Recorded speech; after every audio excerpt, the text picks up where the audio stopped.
ever stood alone in a long, dark corridor staring ahead as the darkness stretches into nothingness and got that feeling, that little minor raise of the hackles on your neck, that small pulse of alertness as your mind, despite all reason, despite already knowing the answer, wonders what might be lurking in the shadows ahead?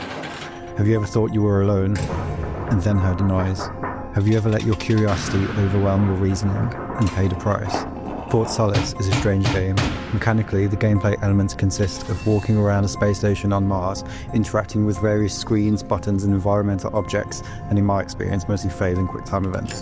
The game part firmly belongs to the so-called walking sim genre, and if those type games aren't to your liking, Fort Solis isn't likely to be either. But it might if you happen to be a horror fan, it might if you happen to be a science fiction fan as well, and it might if you happen to enjoy narrative-driven games, even if that narrative is a bit of a bumpy ride. You play as Jake O'Leary and Jessica Appleton, two technicians stationed at Fort Minor on the planet Mars. Shortly into the game, the neighbouring Fort Solis emits an emergency signal, prompting Jake to take the journey over just prior to a Martian storm hitting. Jake arrives and the station is empty, but also in lockdown. And as you explore, you come across video logs, audio logs, and emails from its apparently missing inhabitants. Your exploration is rewarded with increasingly higher security clearance, and with it more logs and areas to explore, until Jake finds a very bloody towel situated in the crew quarters bathroom, some nosebleed he quips. As you've no doubt guessed, all is not right at Fort Solis. Further exploration reveals simmering tensions between Fort Solis's occupants, experiments on growing food with Martian soil, a strange sickness, a butting of heads, and unexplained damage to parts of the station. The core enjoyment to be had from Fort Solis is this aspect, watching and listening to logs that show the slow deterioration within Fort Solis, unlocking new areas with updated security clearance, listening to the banter between Jake and Jessica, and the steady creep in atmosphere, which is why I started by asking those questions. Because the secondary enjoyment to be had with Fort Solis is that creepy feeling it possesses, the silence of walking around an abandoned space station, long stretches of dark empty corridors, the inherent isolation of being in space, walking the surface of Mars mid-storm, barely seeing what's ahead of you. The game possesses that creepy atmosphere of knowing something is wrong and building up to finding out what. But your mileage with this game is going to vary massively on if that atmosphere is something you're willing to help sustain. As the gameplay demonstrates fairly early on, that atmosphere is going to be the main driving force behind any fear and tension. There are very few gameplay surprises in Fort Solis. That spooky corridor is always only going to be a spooky corridor. Are those minor hackles on your neck as you walk down it enough, or do you need a more visceral payoff? For me, it was enough. This is not a groundbreaking game, and whilst I would have liked more from a gameplay perspective, it is also a short, story-driven game that doesn't overstay its welcome.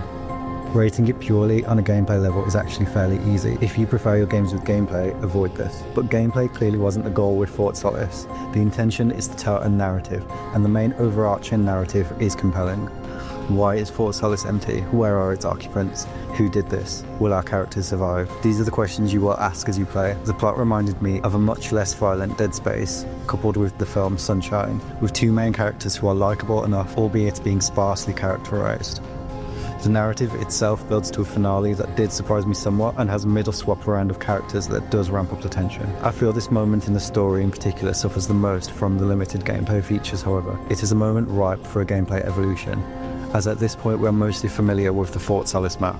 Introducing perhaps an enemy NPC or some sort of gameplay threat would have been welcomed, and some of the dialogue during this section even had me wondering whether this would be the case. Alas, it was not meant to be. There is also the issue of tone. Fort Solis is mostly very serious when it comes to its world building, and takes a realistic approach to documenting how Fort Solis suffered the fate that it did through its video and audio logs and emails. This is lightened somewhat by the over-the-radio dialogue between Jake and Jessica, who rib each other in a friendly manner and provide support as they investigate what's going on. That being said, some of the dialogue felt extremely out of place. In one instance, I was pulled almost entirely out of the game, whereby after making a gruesome discovery, the pair moments later are making light-hearted banter about something else. This doesn't happen often, but when it did, it was jarring.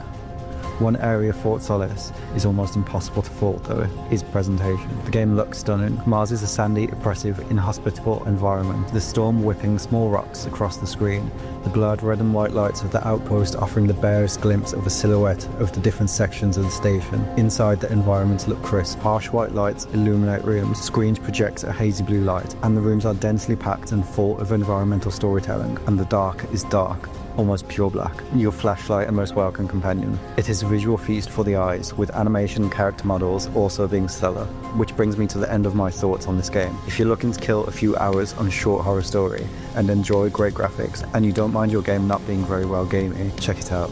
If not, well, you would have seen this sort of story before anyway, and the latest Dead Space remake also looks gorgeous and lets you shoot monsters' legs off.